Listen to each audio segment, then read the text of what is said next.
Very much, Pinamaya. And yes, recording just started. And let me first say a real warm welcome to all of you, to all of us, finally back to the Ecocivilisation Talks after a few months of a break. And I'm really glad that Stefan and Alexander are with us again. It's like the pillars of this Ecocivilisation Talks. And we will engage with our two exceptional guests today, with whom we share the passion for systems, the passion for the future, which hopefully will be inclusive, and it will bring us to a higher level of humanity. So without further ado, I would like to share a couple of information about our two guests, Bianca and Mansi. Pinamaya, I would appreciate if you can give me the permission to show the PowerPoint. Thank you. So, at the beginning, let me just say that today's topic is of a great importance also for our cause, which is trying to pave the way into a new civilizational paradigm as a transformative and reinventing process. And of course, the new organizational structures are a big question mark, are something that we're really trying to get a better sense for, and how they can transform with the content that we see that needs to be addressed. And that is the topic of today's discussion. So why Ecocivilisation Talks? Because the future is within each of us, and we try to bring as many different people together that have something to say, that have something to share, that they have passion, and that they took a leadership in what they believe is right. How? For creating a safe space for weak signals to unfold. And let's hope that Ecocivilisation Talks are one of those safe spaces. And if you want to know more about what's going on within the Ecocivilisation community and movement, here is the renewed, attractive new page where you can read everything that's been happening in the last year and a half on this topic and around this exciting new shared vision, or even I would say new shared dream. But the time is precious, and let's go straight into our guests. I have to say that Mansi and Bianca are also part of the movement, and they represent the Ecocivilisation wings of the Netherlands and Spain. And Mansi is an incredible human being with who dedicated her work really to make a change, the impact, and help people to adapt to the changes that are necessary for us to evolve. Her focus is on climate urgency, and also on her strength is in participatory engagement of people. She's a facilitator. Through that, she's empowering many different professionals and weaving the networks that can deliver together a higher value. She also brings two different cultures together. On one hand, India, on the other hand, the Netherlands, and builds on these two different cultural experiences and tries, of course, to make the best out of it. And today we will hear about one topic that also attracted my attention a lot, and that is conscious organization. And through the conscious organization, we will learn about where and how we as a society can actually evolve. And I really like the quote that I found on her page, which says, "You cannot be a conscious leader without being a conscious human being." And probably that applies to conscious organization as well. It's hard to be a conscious organization without a conscious leader. So Mansi, welcome to our Ecocivilisation talk. Thank you so much. That's such a beautiful, I feel very welcomed and really, yeah, yeah, heartful that I can be here with all of you. So thank you. And looking forward to getting to know you through our conversation and really weaving together something for new transformational leadership for the, yeah, together with all of us. Thanks. Thank you. But let me go straight into exploring this very attractive term. What is conscious business? And what is so different about this type of business compared to any other mainstream practices that we see in the business environment today? Yeah, thanks. So conscious business is a business which is not only focusing on profit, where profit is not the goal, but they are businesses which really know that profit is just a medium and the impact needs to be on the people and the planet.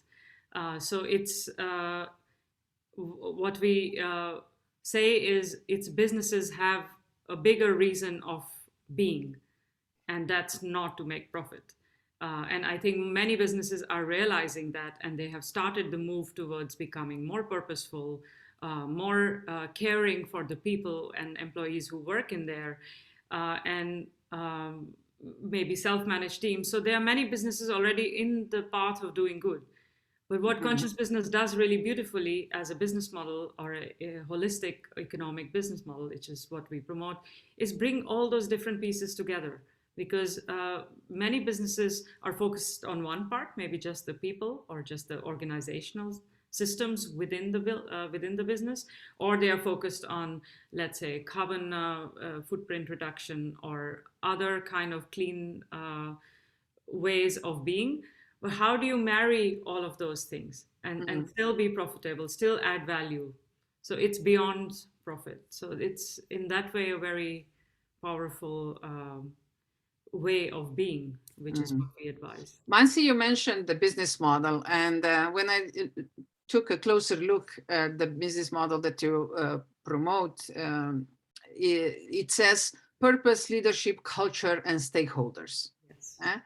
So, you know, it's a very unique combination of words that you use. So can we explore a little bit the culture itself, and what are the qualities that to a conscious organization the culture brings, and what do you mean by culture? Well, culture for us is really the heartbeat of an organization. It's the connections, the trust, which are built within the employees. It's the way the employees are engaged and are part of the overall purpose of the organization. So you can have organization with a purpose, but every employee who works within this organization has to have an aligned purpose. And it's really about finding those commonalities which are part of a culture that includes trust, that includes authenticity, that includes caring for each other, transparency, integrity, learnings, and an empowered, healthy, happy set of employees, basically. But tell me a little bit about the first experience. This isn't the term that was invented, yeah, conscious organization. It's a new term for many. And when you started to use this term, what was the reaction of your clients? Well, it's interesting because it goes further back than conscious business, because our business model comes from the global movement of conscious capitalism, which was a book which was written originally by Raj Sisodia and John Mackey, who's former CEO of Whole Foods. And conscious capitalism gained a lot of momentum in many countries, especially USA and Brazil and Spain. And we, in the Netherlands, there was a lot of interaction which was starting to happen between the conscious capitalists and here. And when the movement was starting to take shape here in the Netherlands, the term capitalism was evoking interesting, energetic responses from different people. So what we found was conscious business as a term seemed much more appealing, but also much more doable and more sort of inviting to a business.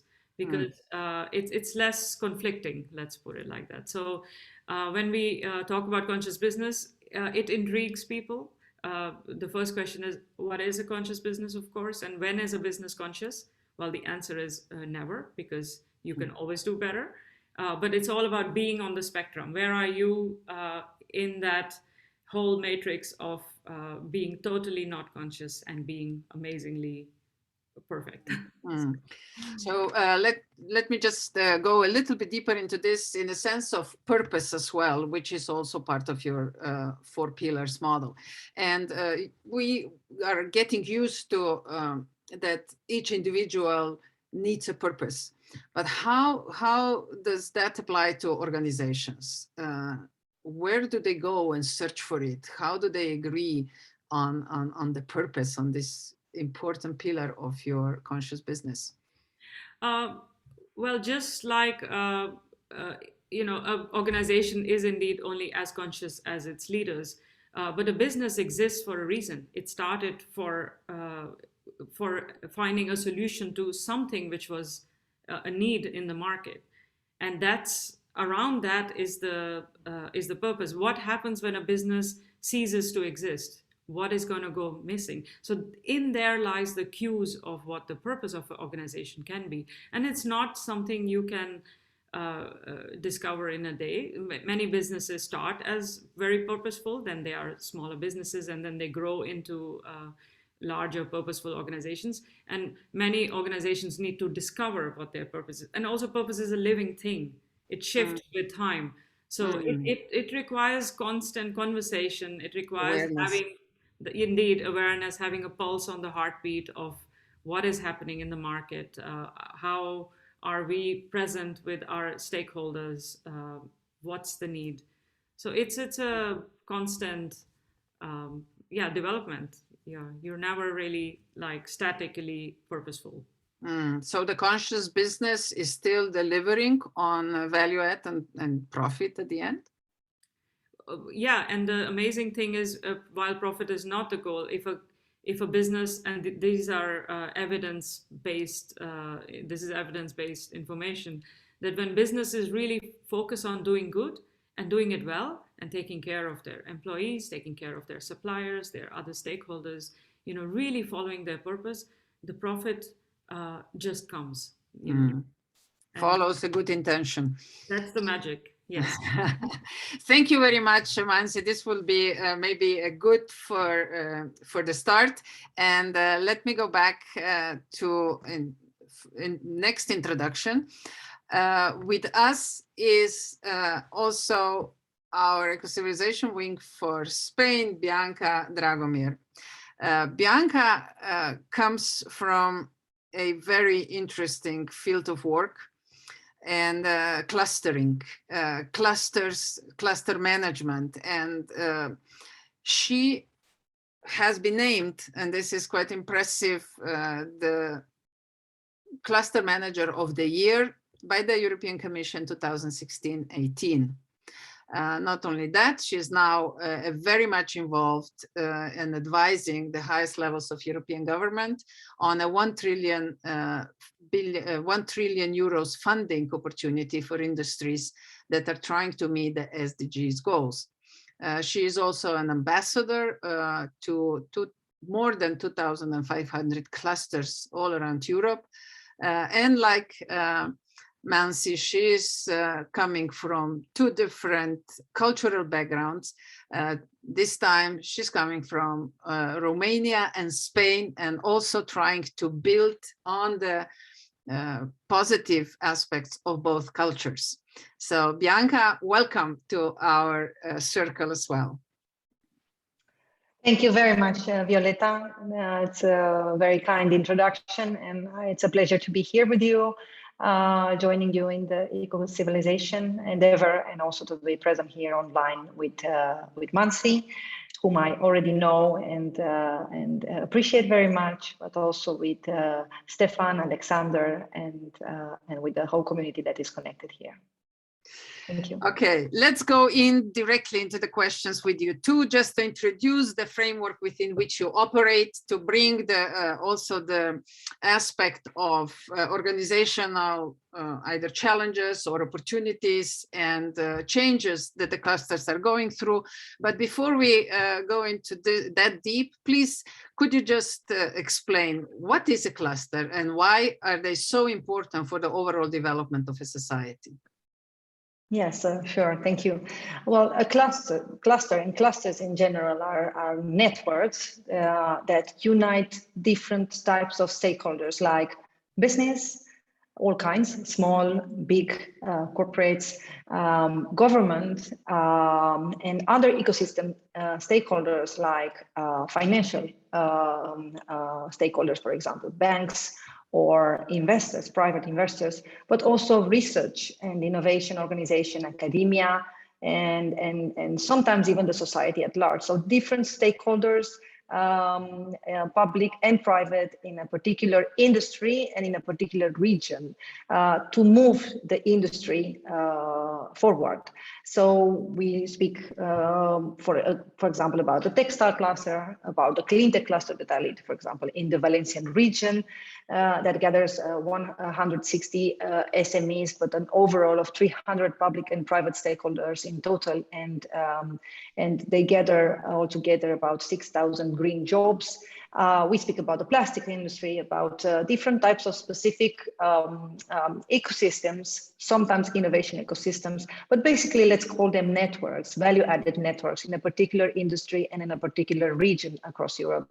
And we have about 3,000 clusters, industrial clusters nowadays across all countries of the European Union, and 1 in 4 jobs in Europe are actually in clusters. So basically, clusters are really relevant because also, especially the small and medium-sized businesses, the SMEs in a cluster, they are more, they create more jobs. These are better paid, and also they create more patents. So therefore, more innovation to market. So with all this diversity within the cluster, how would you describe the organizational behavior of a cluster? How does it even evolve? Because I would assume that all these different stakeholders bring a different organizational behavior into the network. So how do you deal with that? And is there any specific behavior that we could describe as a cluster behavior? Yes, so as I said, clusters agglutinate multiple types of stakeholders to create multiple spreads of innovation experience on the ground and to affect change in multiple layers or multiple levels by these interactions. And through these interactions, I hope and I want to believe that most of the clusters create meaningful interactions between all their stakeholders so that they actually create value on the ground. And I think it's interesting to see that usually clusters are related to a specificity of a region or of a location because there are specific stakeholders and businesses located there that they are connected, interconnected in this ecosystem. And actually that there is where the music is played. And within a cluster, within these ecosystems, actually the business they have a texture to suit on and operate together and create innovation systemically. And I think that at the core clusters, basically, because they integrate all these multiple stakeholders, multiple tentacles, and integrate this multiple voice, they affect change and they affect change systemically. And I think that this nowadays, given the times that we are living, where systemic change is key and it's actually crucial for our survival as a species, even, and for us to thrive economically and at all levels, I think that's why clusters are key. And let's not forget that basically clusters, when we speak about clusters, we speak about industrial clusters, different, or actually industry, and that actually entails the power of creating real change on the ground, whether we speak about energy or food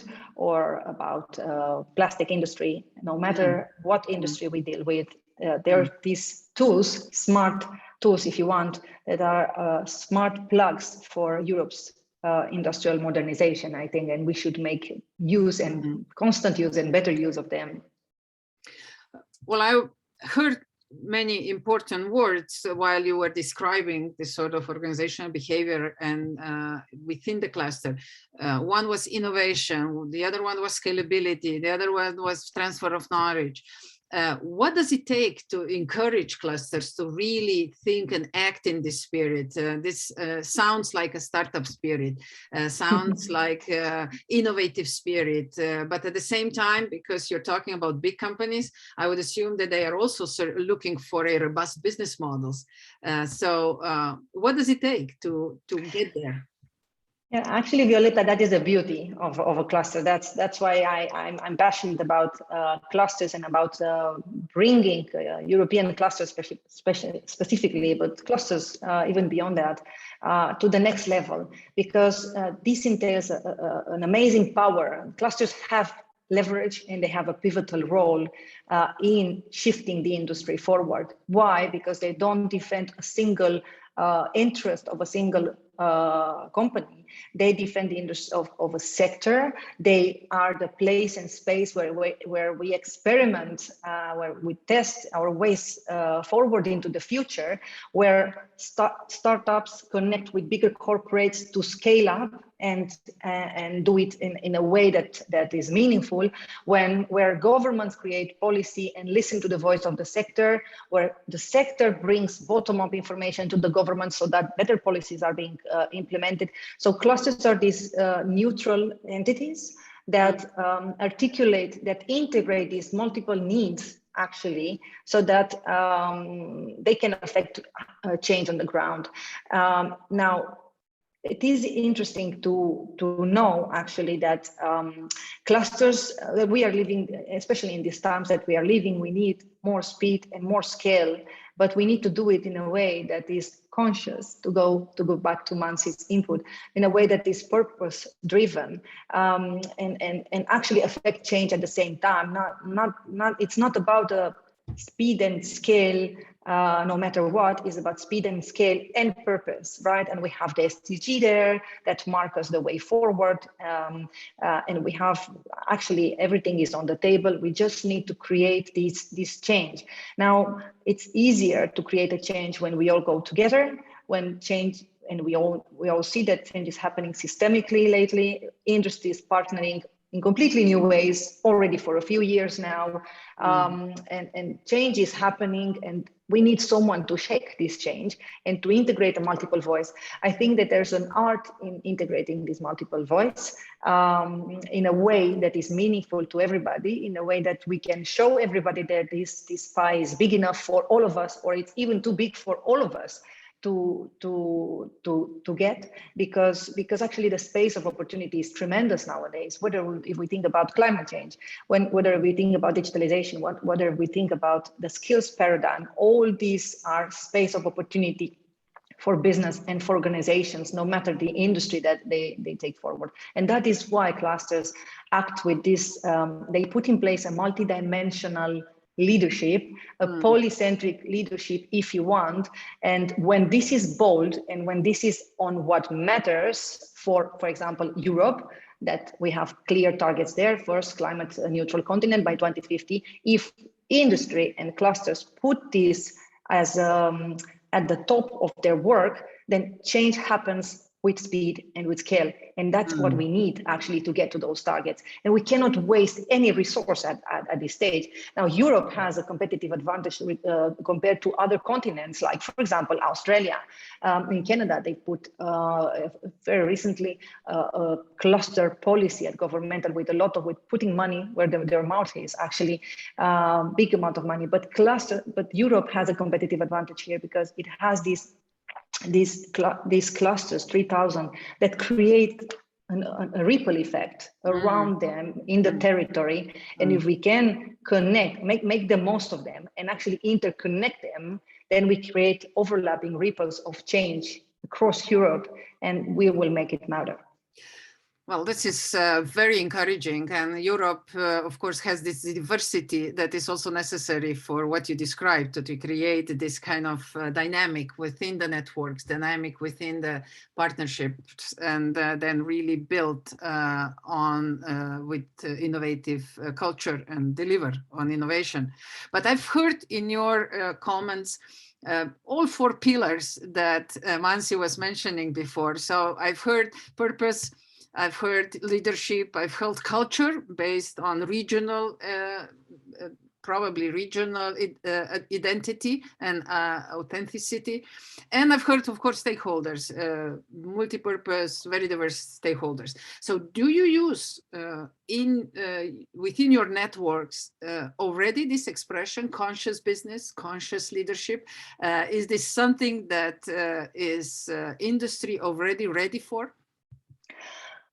I would say, and that is the power of I think of a leader, and that is the power of the shared leadership. Actually, when you create this shared leadership, having already the purpose at the core, or the consciousness, or at least heading into that direction, right? We are all on the journey of becoming more conscious, and to place more purpose at the core of what we are doing. I think when you are just holding that space, and whatever you are doing, I think that creates magic around you, right?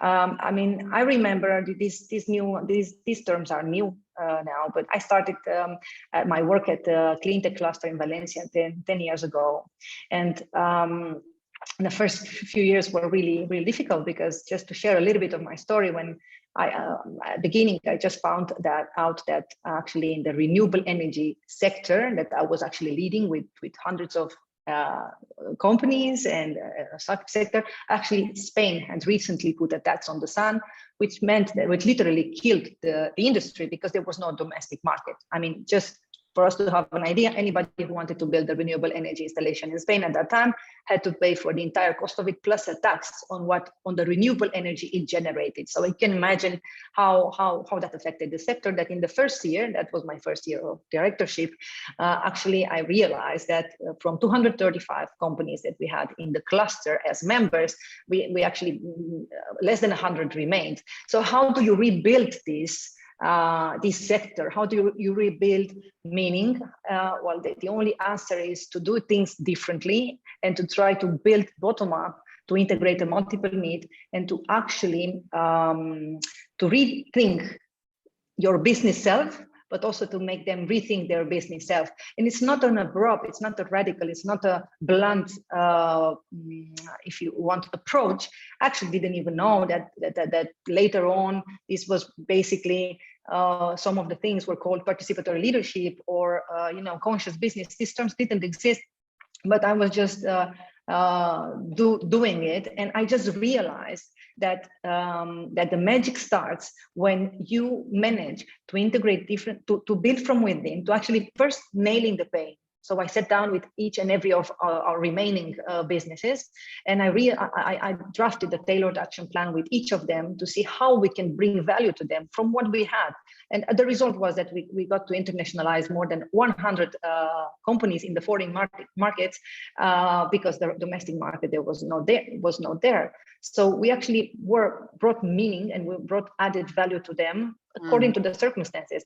Then by speaking with each and every one of them and looking at their interest and building it bottom up, we actually connected the dots, and we co-created new strategies, new services, new projects that actually kept the cluster afloat, the sector afloat, and also helped them to thrive and to create new alliances. And then by starting small and strategic, then we built on it, and we tested, we validated, and then we scaled it up until we actually created a model. And based on that, we created transformational projects. We unlocked the self-consumption in the Valencian region by working with the government. We launched the first clean tech accelerator in Spain with multiple stakeholders, and then we scaled it up all over Europe. We accelerated more than 275 startups so on and so forth. We started small, but strategic always. Then we tested, we validated, and we integrated to scale up.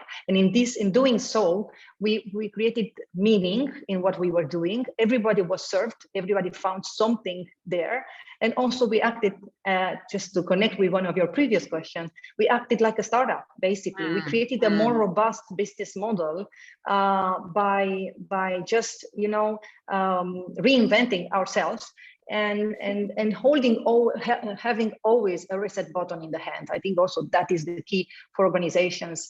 And later on, this came as I said, with purpose and consciousness and all these. But basically, it was at that time a survival mode, but a survival mode not desperate. It was a survival mode with an eye on what matters for each of the members of the ecosystem to bring up the light, to bring up the magic by connecting everything. And that's why nowadays we have actually 300 stakeholders, public and private, and we have a funding model that works, a new, more robust business model. And that happened actually after 4 years already. So basically there's no recipes, but it was this type of shared leadership, if you want.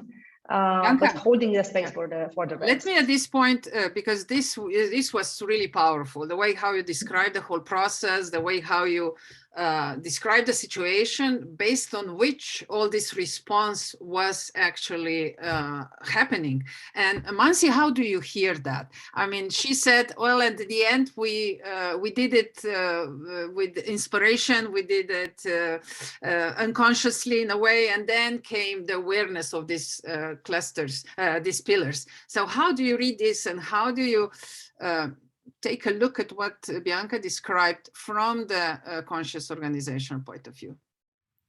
Well, I heard so many. Well, thank you, Bianca, first of all, for this amazing boost you just gave everybody.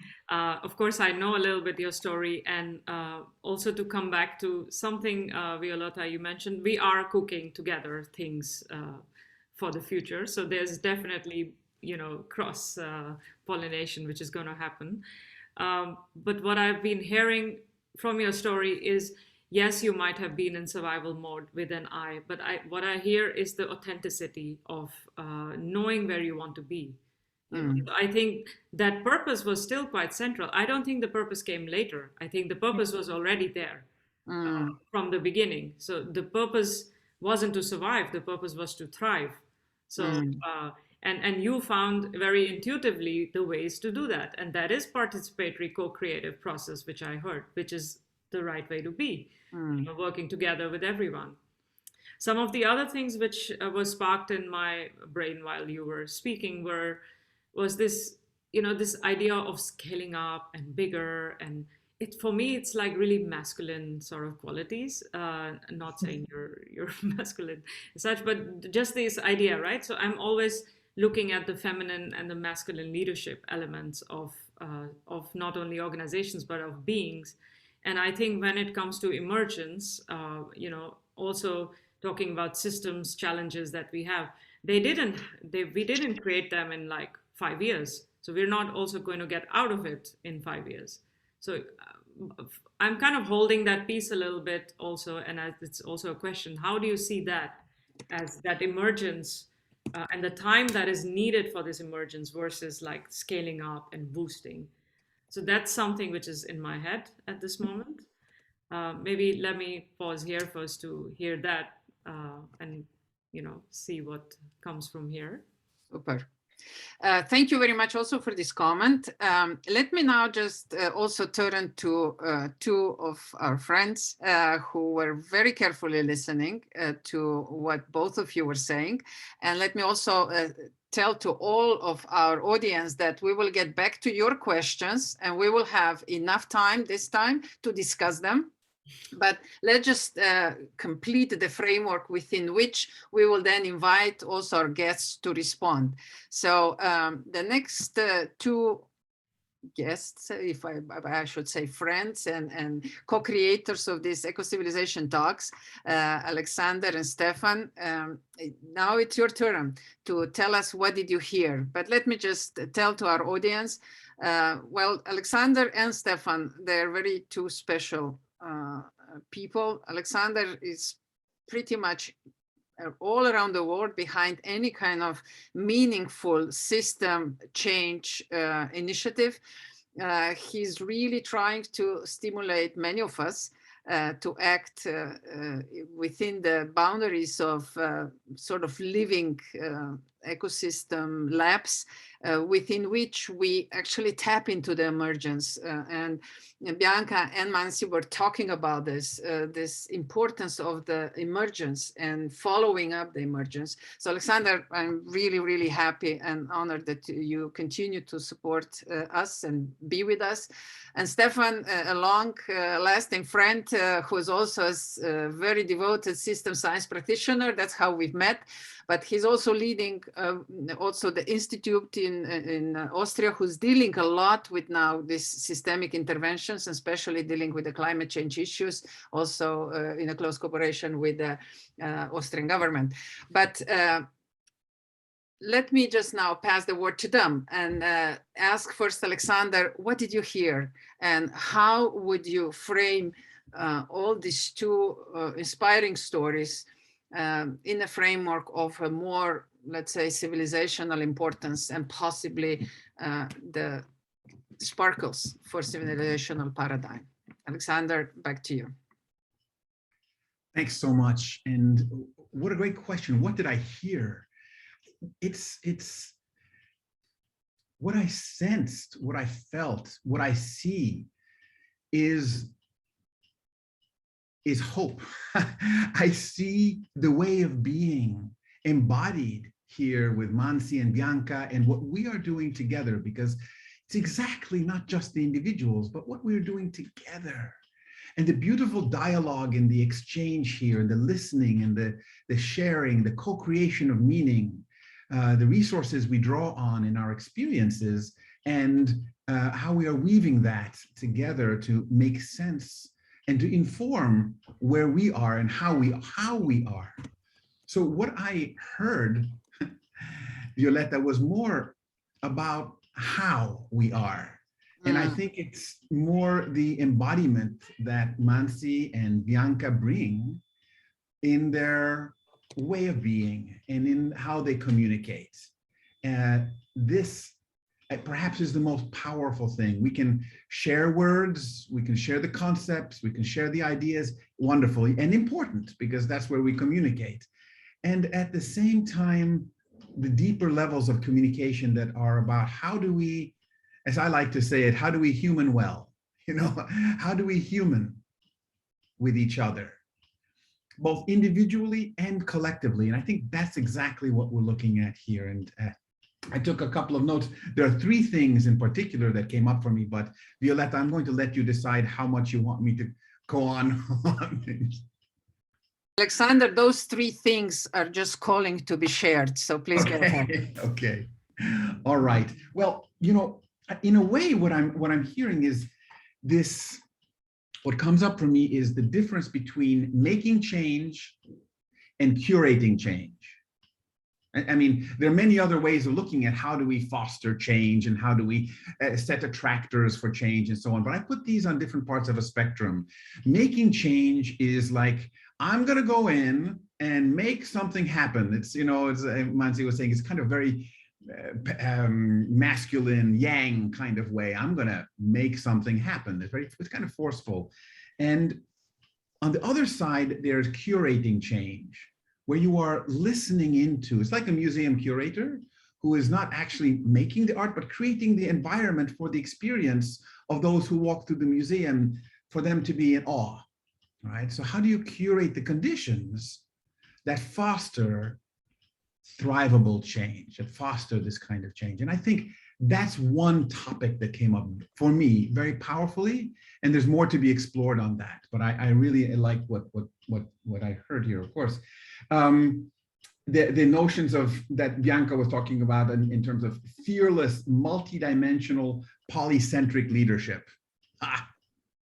That's a nice way of putting it, but yeah, that's the kind of what we need, right? We need, yes, then we need that kind of framing, and this can create ripples of transformation rather than imposing transformation. So that's very powerful. And what I heard from Mansi in these lines is the need for in whether it is in conscious leadership, conscious business. I know we're kind of dancing between these, but as she says, being on the spectrum of conscious leadership, conscious being somehow already being awake to this, that's the most important beginning. If you're on the spectrum of conscious leadership, you are awake to these things, then there's a sensitivity and you can begin to explore. There's no formula for this, is what I'm hearing also.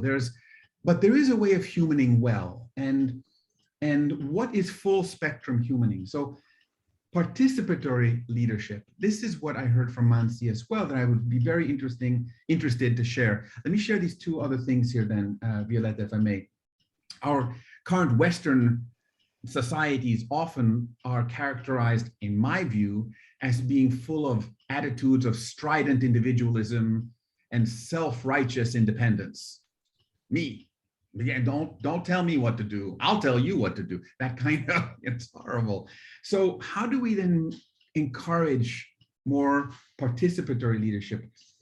This for me is a critical systems question, because there's a big difference in participatory leadership from a systems perspective between having a collection of participating individuals who are all participating and having their input and sharing and but that's different than creating an emergent interbeing, a sense of, you know, in the Xhosa and the Zulu from South Africa talk about Ubuntu, and here on the Ecocivilisation talks and in the movement, there is also bringing in this notion of Ubuntu. I am because we are, and the other side around, that we are because I am. There's a responsibility also of being part of the collective interbeing. Thich Nhat Hanh talks about interbeing, and Charles Eisenstein has written about that more recently. And this idea of interbeing in participatory leadership, I think, is different from, and not always naturally there, from the kind of participation in change process where you have a collection of individuals who are all participating, but there's no sense of interbeing, no sense of Ubuntu. And this leads me to my third question, or third observation, right? From difference between the first one on making change and curating change, on participatory leadership from a systems perspective that creates this emergent phenomenon of interbeing. And the last question is, I wonder what the difference, how Bianca and how Mansi would see the difference between business and organizational community, network, cluster, and ecosystem. And it's not just a technical thing here. I really want to know, because I like to use the concept of a learning ecosystem. Clusters and networks, I'm not clear how they are related to the ecosystem. Aren't they all community? So again, these terms, what's a business community, a business network, a business cluster, or a business ecosystem? And how are they related? And what's the ideal? Thank you so much. Excellent, Alexander. This was a really very insightful comment with lots of fresh, new, also language and points of view. I would definitely come back to Bianca and Mansi with the questions that you raised, but I'm sure that Stefan will add at least one. So let's go first to Stefan. Stefan, now it's your turn. Please unmute yourself and take a lead with your points of view, and what did you hear, feel, sense, and what did you get inspired by? Please. Thank you very much. I can only add one question. I heard you clearly. Thank you very much, Bianca and Mansi. I was inspired by you both. That's the first thing. What can I add? Both from of course, system science perspective or systems perspective, but more from the practitioner part. What I have learned so far is that all the behavior and also the value systems we have today, they have been created by the mainly also organizational structures we have shared so far.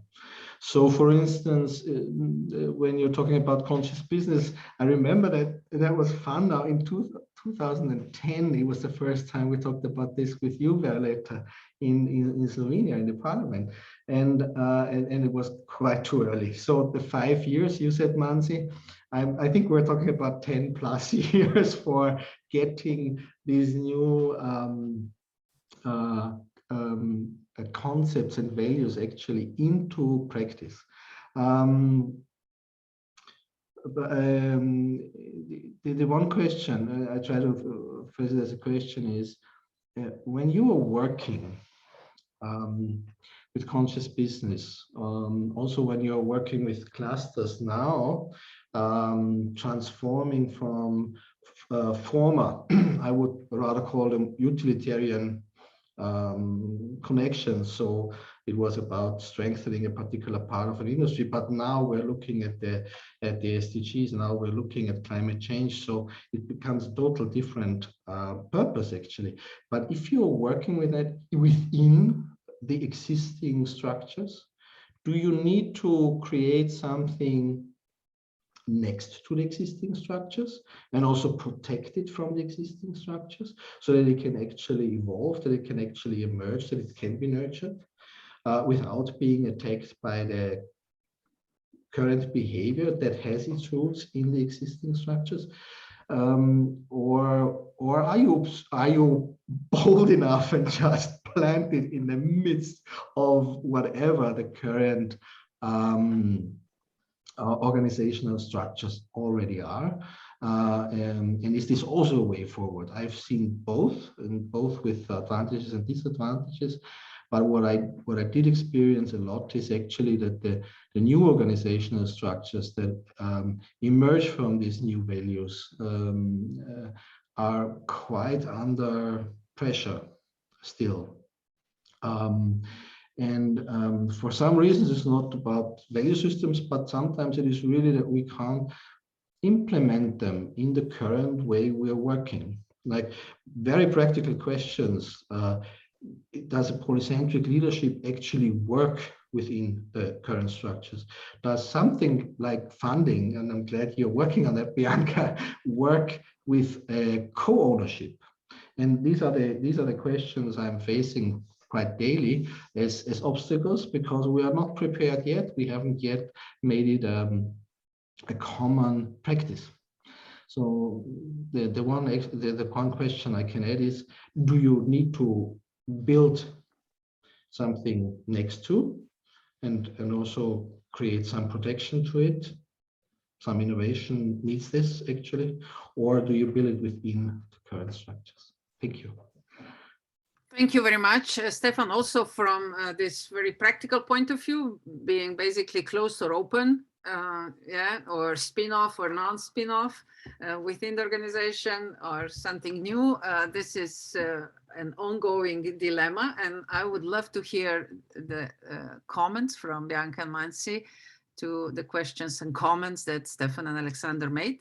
And then we will go to the questions from our audience. Go ahead. Maybe whoever feels like going first. I'm happy to go first, if that's okay. Well, I actually really loved hearing both of you. Thank you, Alexander and Stefan, for bringing in those beautiful 4 elements together. And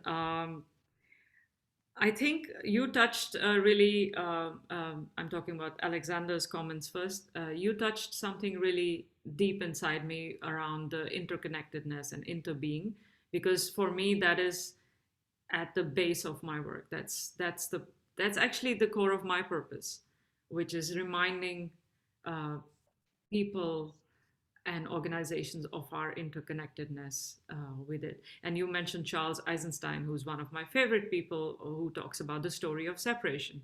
And for me, that's really at the core of my individual way of being, reminding myself how we are interconnected with nature, with each other. And I think for me, that's a really important concept to talk about. And there wasn't a question around it, but I just wanted to say I resonate very, very deeply with this idea. And I think that's really important. That's also part of my work as a cross-sectoral a generalist, I call myself, because I've really worked in the water sector, sanitation, housing, and business. My background's architecture and urban planning. It's completely not business, but I always say, well, business is about people, and I love people, I like people, I understand people. So that's where I am. You bloom wherever you're planted. And then you spoke about Ubuntu and the participatory leadership. And as I think we have a lot of people here who are aware of the art of hosting and harvesting conversations that matter. We are many practitioners also in the audience. I see Ian is actively listening. And I think that has been a very big shift for me to understand. And I think it's the same as the polycentric leadership that Bianca talks about. It's what I sometimes refer to as the ninth brain of the octopus, which is, each arm has its brain, and then you have the ninth brain, which is the facilitating brain and not the command and control. And how can we do that at an organizational level? And yes, the systems are not ready for it. So Stefan is right. It's very hard to fit us, different shapes into each other. And so I think that shift requires multiple things. It's not a unilateral way of doing things. Some organizations need to transition from within. And there's really deep work. You have to really roll up your sleeves and do it. And others need to die. We need to kind of make this concept of death safe when it comes to organizations, that we cannot hold on to everything the way it was. So there's this concept of midwifing what needs to go and bring that to the new. So if you so while you're innovating with new systems, new structures, we also need to help the old structures which might feel completely not ready. And there's a lot of grief around that. How do we help them change? So there's a lot of change agents needed. There's a lot of work needed. And there's no one route to it. So I really feel like, there's multiple people need to be figuring out, where are you working? Are you working at that midwifing? Are you working at starting up new things? I'm working more at I actually working all over. Maybe I should focus. Yeah, I think I'll stop here and give Bianca. Thank you very much, Mansi, for even broader clarification of the challenges that we are facing. And Bianca, we're all ears about your comments.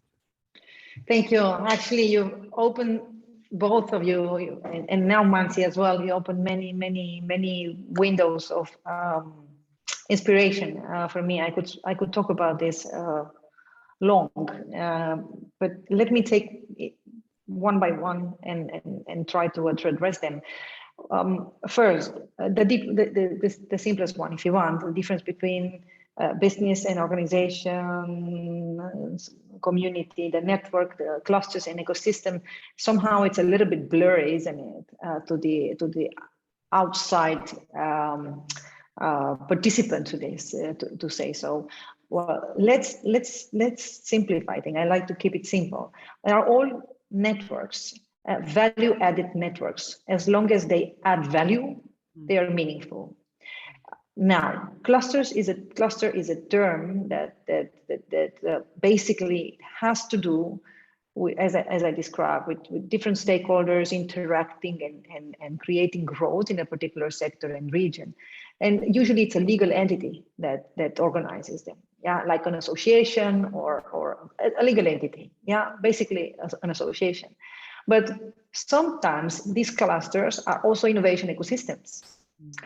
Some other times, these clusters are the legal entity that connect to a wider innovation ecosystem that can be regional or can be city-led. Yeah. So, for example, the city wants to become wants to create an innovation of solution on clean mobility. So they set up these challenges and create an ecosystem of solutions around it.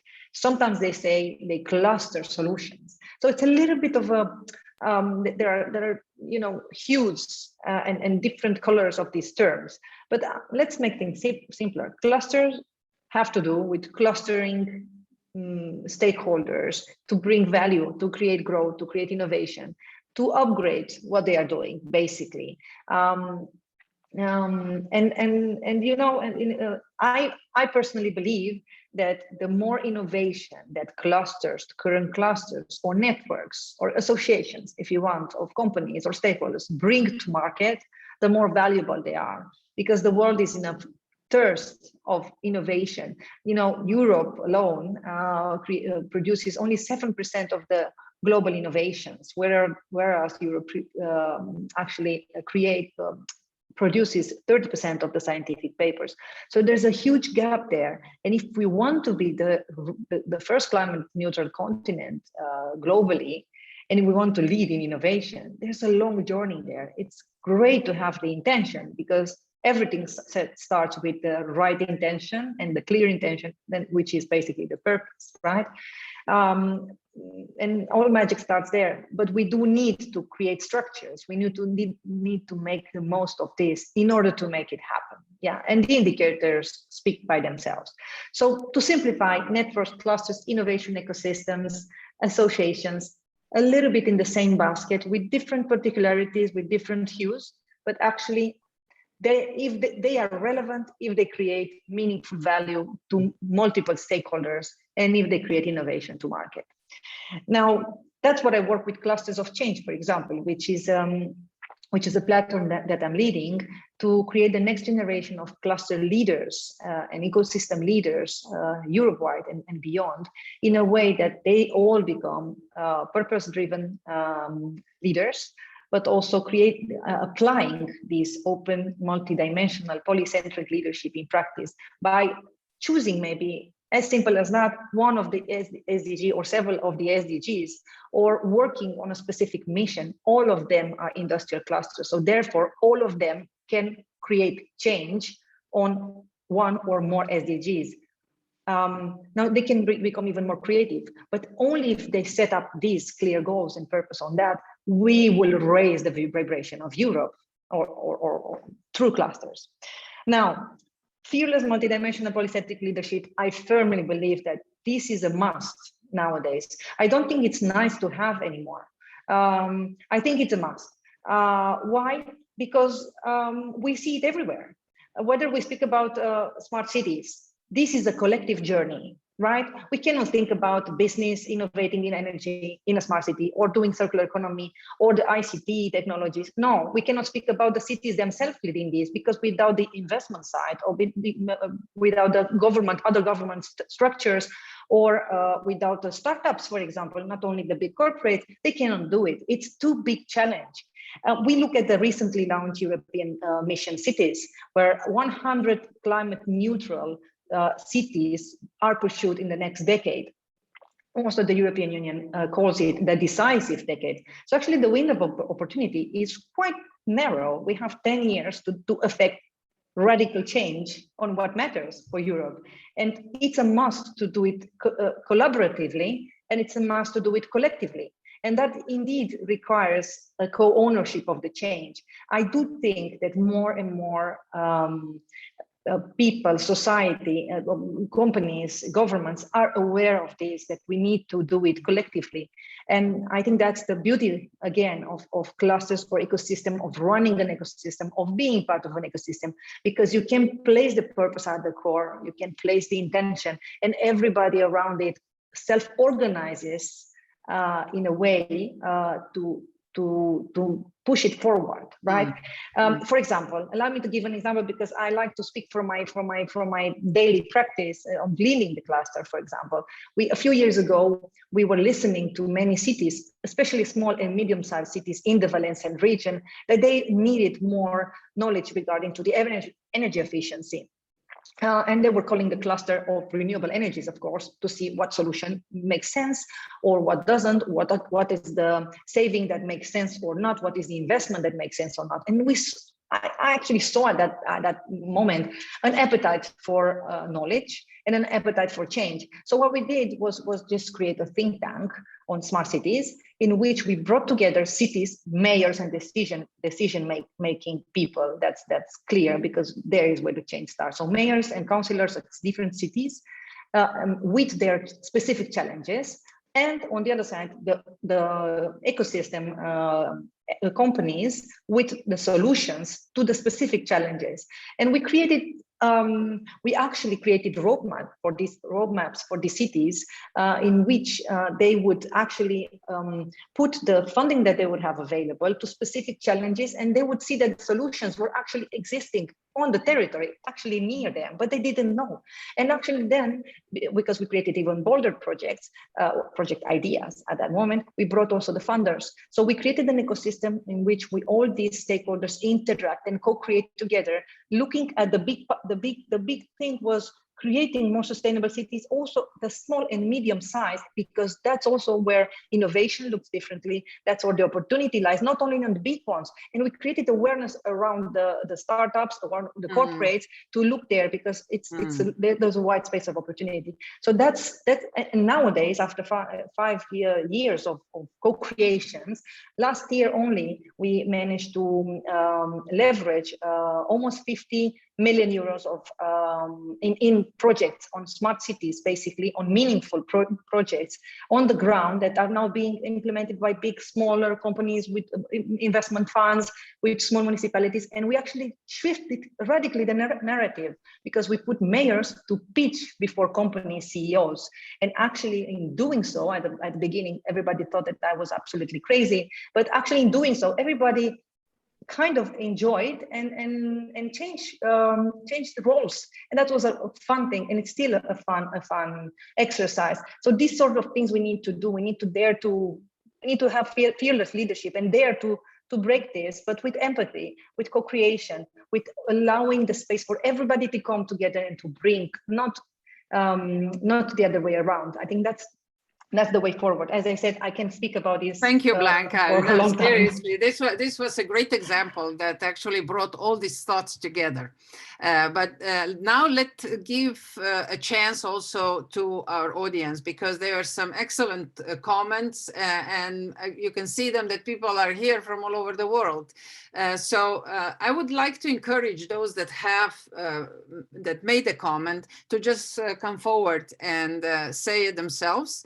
I hope that is possible. Can you, for example, Emma, you have a great comment. And if you want, just go ahead and make a comment yourself.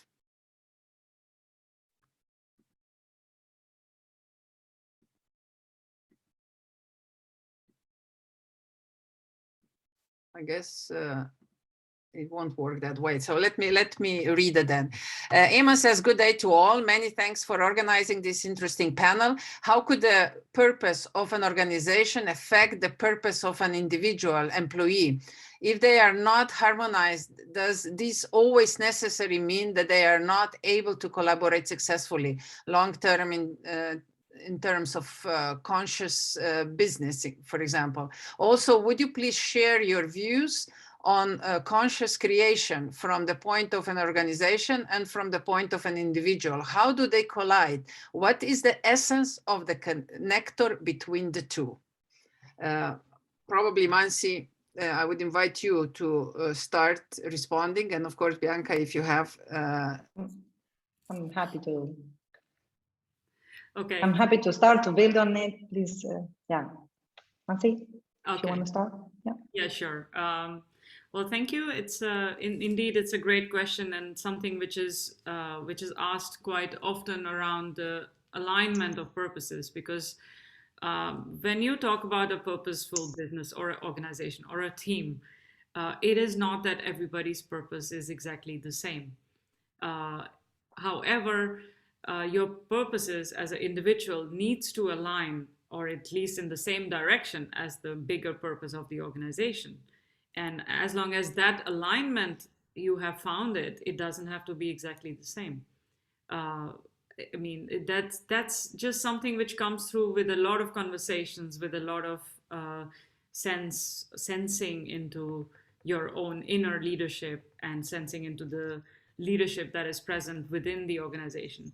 So it's not that you cannot work if it's not harmonized. You know, I can, from my own work experience, I know that I didn't fit in certain organizations, even though the broader purpose of the organization was very aligned with my own, but the implementation of the purpose was missing. So it's not just about matching the purpose with the purpose. It's also about checking the authenticity of how much of that is real and how much of that makes sense to you. And how does that change as you change and evolve as an individual? How does that shift? So every organization, business needs to keep those wires of connection open all the time, have conversations, talk about it, review it. You can assess certain things. You can measure your culture and assess your culture. So there's all of that is possible. I'm not quite sure what is meant or here by the conscious creation. So I wonder if anybody else would like to pick that point, and maybe something from there will come into, will spark something in me.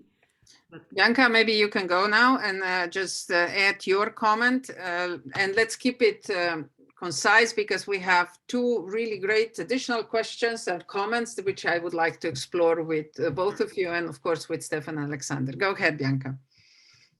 Yes, sure. I think that the only constant, or one of the few constant and most important tasks of a leader is to connect employees to the purpose.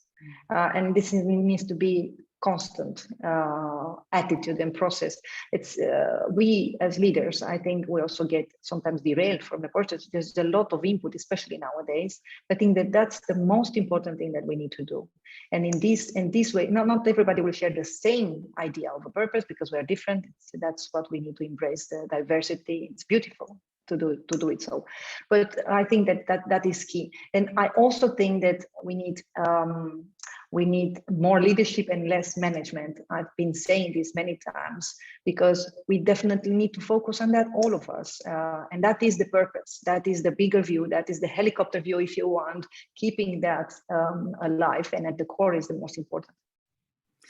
Emma, I got you now on. So are you happy with the answer, or would you like to add additional one or make your own comment?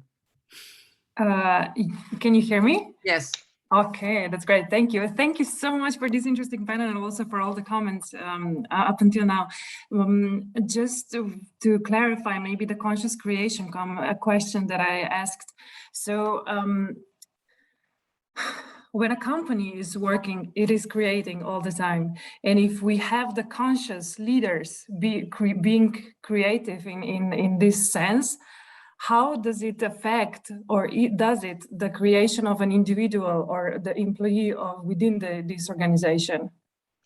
You know, if they are creating on two different levels, we are creating on a personal level, but also so that if the organization has the purpose, it's also creating on a much broader, much bigger level. So is this the same?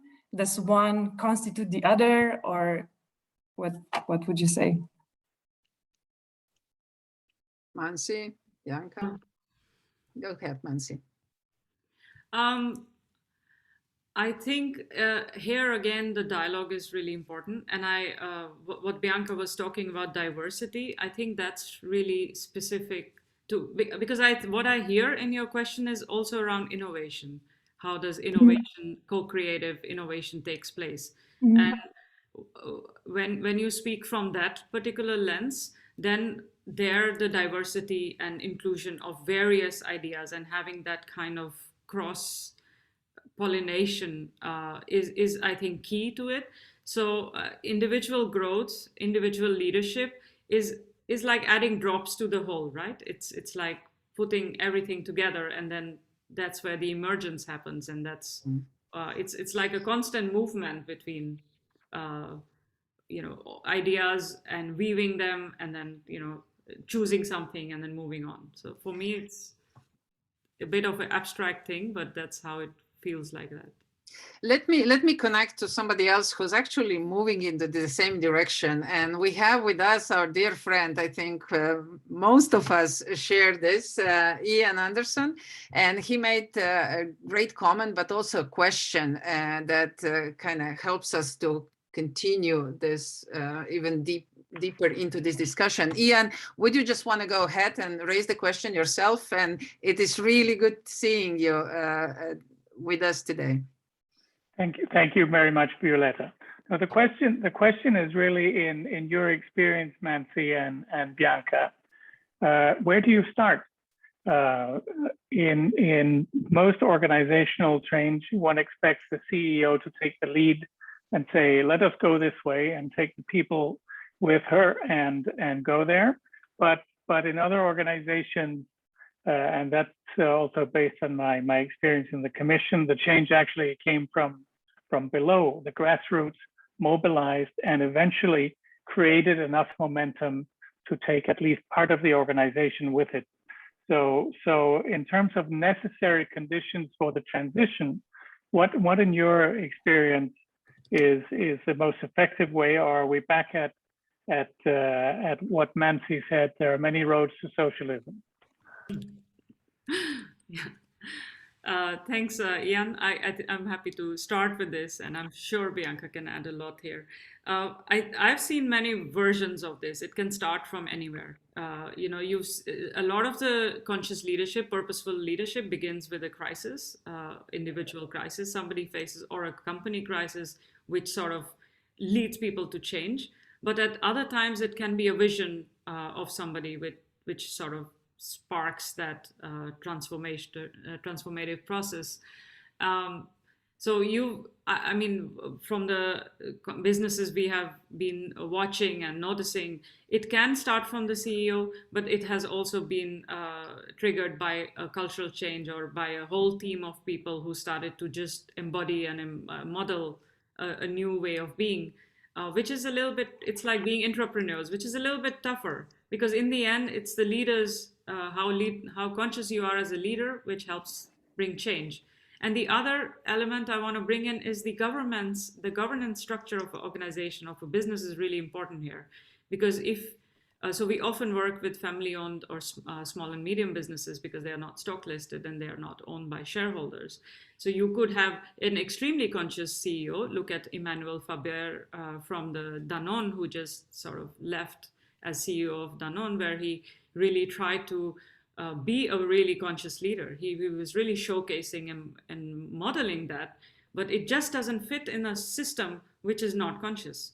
So then there's only so far you can go as that. Bianca? Well, I think the few ideas pop up in my mind. Where does it start? I agree with Mansi that it can start everywhere. Maybe most of the times it shouldn't even start with the CEO, for example, not with people in power, to say so, for the organizations that really think of that CEOs are in power. But to be honest, it can start everywhere. It should start everywhere. I think we need to create the space, to hold the space for this. To listen carefully for things that can create the momentum. And also I think that, well, at least I see myself many times as a plumber, fixing things, listening to things, seeing the reactions on the ground and allowing space for them to be fixed within the system itself, Most of the times we don't necessarily need to have this burden to bring everything ourselves as leaders, but to allow the space. And I think that's where magic happens. Just also to connect this with one of the questions that was said before, I think it was making or curating change. I think curating change, the curating mode, the creating the conditions, which is mainly most of my work, my daily work, is the go-to place for allow these things to come bottom up, and the doing mode of the people in the ecosystem or in the system is also very important. So creating space for them to voice this is key, and it's very diverse. It's very different. I don't think there are formulas here. I do think that one needs to have the awareness and create awareness around, so that these voices are being heard.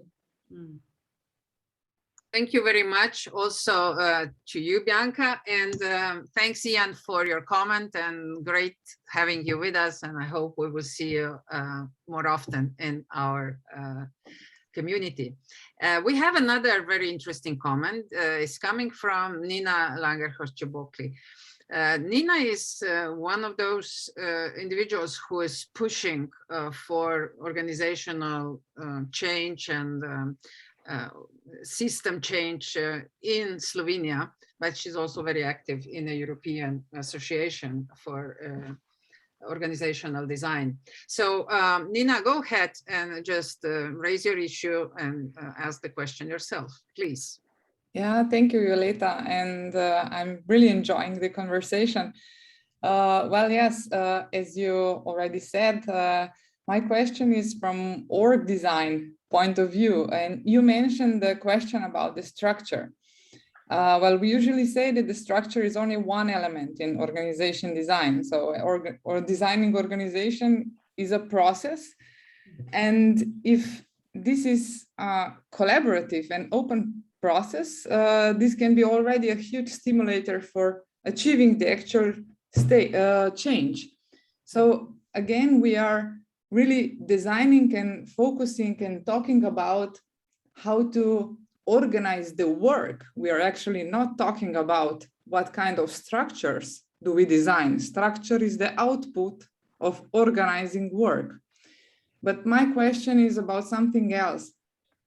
No scenario, so no, not one structure is perfect. And there are always trade-offs that needs to be made, but this requires transparency. So the transparent decisions and communication of these trade-offs are very crucial, but are still lacking in many cases in practice. So I would ask you about your opinion. Do you agree that the leadership is in general not yet enough aware about the importance of the transparency? What a beautiful question. Bianca, do you want to start, or do you want me to? I think it's indeed, it's also, it has different dimensions, right? When we think about that. There's no one size fits all, that's for sure, when we come about across leadership or structures. And I think we need to be aware and realistic with that, right? I think that genuine leadership, genuine intention is something that people feel. I'm talking again from my own ecosystem leadership or my own work. I think people feel the energy, right? People feel the purpose that you put, and people feel it, and just like we feel people. And that's when people follow, is that they feel that they resonate with it. And sometimes it's not even, most of the times it's not even conscious, this process. So but I think that we need to, let's say, a way out of this, or the way forward, not the way out, because it's not the perfect system, as you say. I think a way forward is at the intersection of how we upgrade the context. This means what we do with the structure that we have, how we improve the ecosystem, or how we improve the organization, or the organizational structure, and that means more focus. On a second layer is what we do, and that has to do with strategy sophistication, how we, for example, magnet new customers, or magnet new partners that are conscious or purpose-driven, or magnet new industries to our ecosystem, how we integrate that multiple voice. And then it has to do on a third layer, which is the fundamental one, with who we are, basically. And that has to do with purpose. And I think if we upgrade all these and we integrate these three layers, we get to those transformational projects. And I speak about transformational projects because because this is exactly what basically Europe and the world is asking from us, from business, whether it's just one business or a cluster of business or an ecosystem. So I think that's the way forward, to integrate all these and to create a better structure, basically, not a perfect structure that doesn't exist. There's no formula, there's no magic bullet here. No. Yes. And to add to that, I agree with everything there. But to add to it, yes, transparency is, I think, one of the fundamental values which are needed for an organization or leadership to be conscious. Coming from, well, I grew up in India, and in general, the way of being of leader is to hold on to knowledge and power and not sharing. And that's like the intransparency of way of being, and the whole power systems, this whole hierarchy has been built on that, on not being transparent. So you don't know what's happening above you, don't know what's happening below you. And the whole idea of having a conscious organization or system or team is breaking down those power systems and opening things up. And that can only be done by sharing authentically from a place of not hiding things. Collaborative approach is as versus competitive approach. So I think that's, when you talk about transparency, for me, that is what comes up here. Thank you very much for all these comments. We are approaching to the end of this discussion. It's been an hour and a half. I know it went really fast, but so many really valuable points have been shared, and I'm sure that this is not the last time we have the discussion on conscious society, conscious business, conscious leadership seem to be the key word in the transformative process into something that is more worth of humanity, if I may put it that way. So let me ask at the end, again, Stefan and Alexander, what did you feel, hear, sense, and learn in this hour and a half? And where do you see the potential for further engagement? Stefan, maybe you first. Oh, what a challenge, as always. Yes, what I sense is, and gladly within this wonderful group too, is that we are in the midst of one of the most necessary, I would call, paradigm shifts, and that is going from the times of separation to something that is connecting again. And where the hope comes in is that it seems for me that people are getting into this, I'm generalizing now, I'm sorry, that a lot of people are getting into this space of this feeling, this real pain of being separated from their main social environment, from friends to family, to nature, but also to the spiritual as well. And I think it is one of the main drivers of human existence, and what Alexander would call humaning well, is that we have a kind of a longing of the belonging. So that's the only rewarding thing we feel in our life is, oh, I'm not alone, I belong to. And it is actually something that is really rewarding. But I think the pain is now very, very strong. And so a lot of people, and gladly also those, and Mansi made this point very clear, sometimes it's a personal crisis of those who have been leaders in the former social and technological, let's call it, structures or systems. They are now at the point of conscious decision for this consciousness of connection. And what we see here is part of it. What I've learned is there are new organizations I want to connect with. Thank you very much. Great. Thank you, Stefan. And Alexander, please, the floor is yours.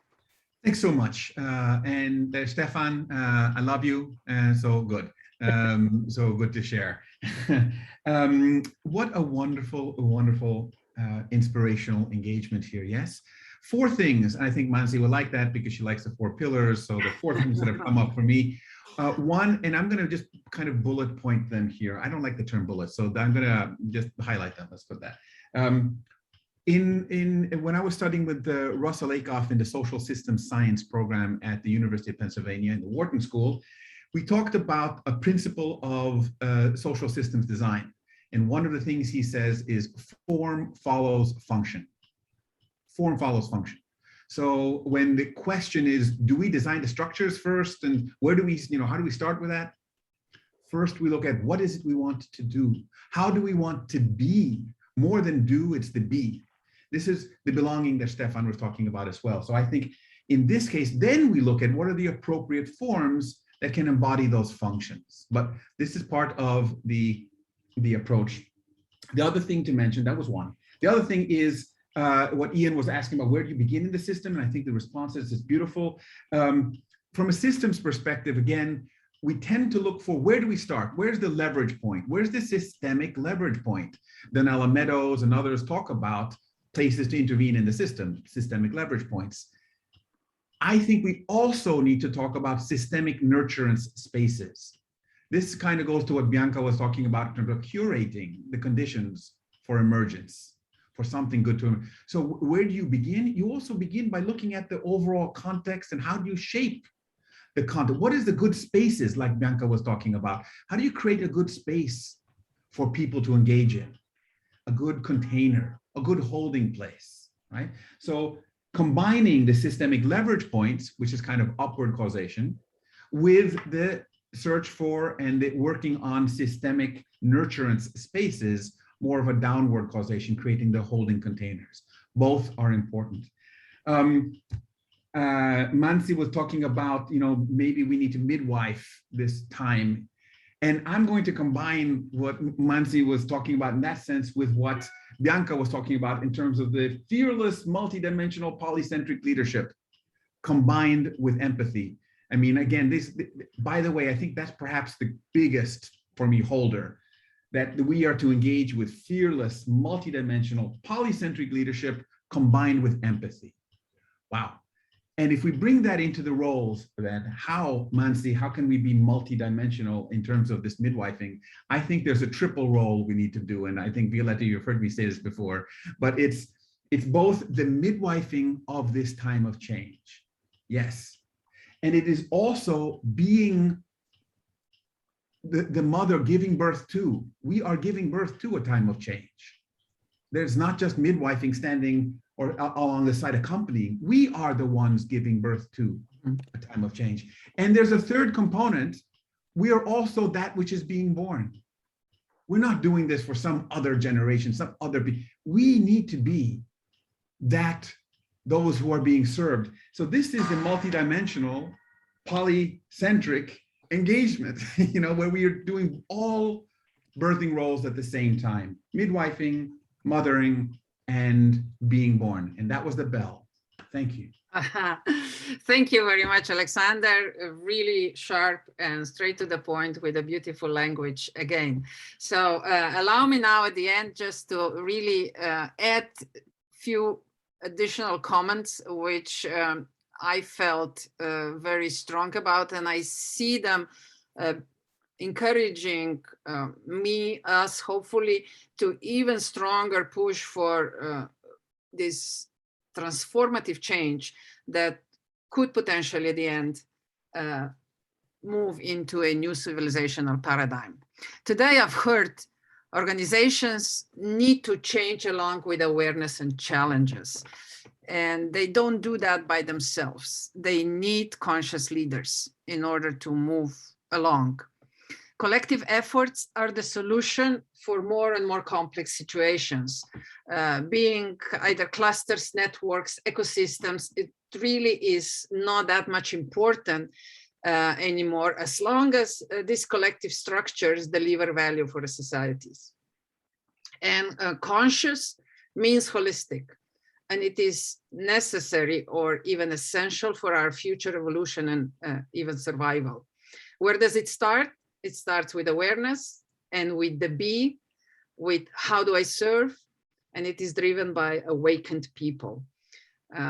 I think the message that Alexander shared at the end, we need to be the change we're looking for, is something we could finish our today's session with. So let me say really deep thank you again to all of you, Mansi, Bianca, Stefan, Alexander, to all of participants who actively raised issues and questions and comments.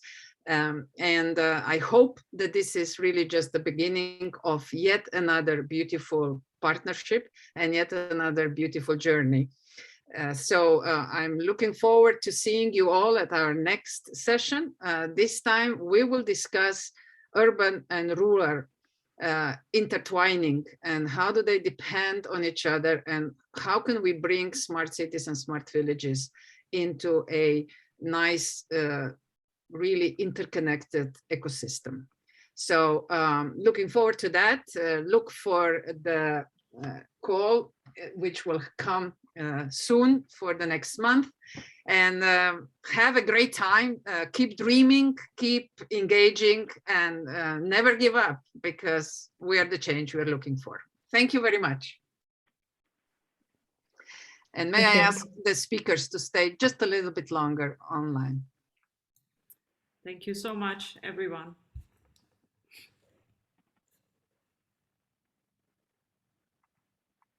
We're still recording, we're still live?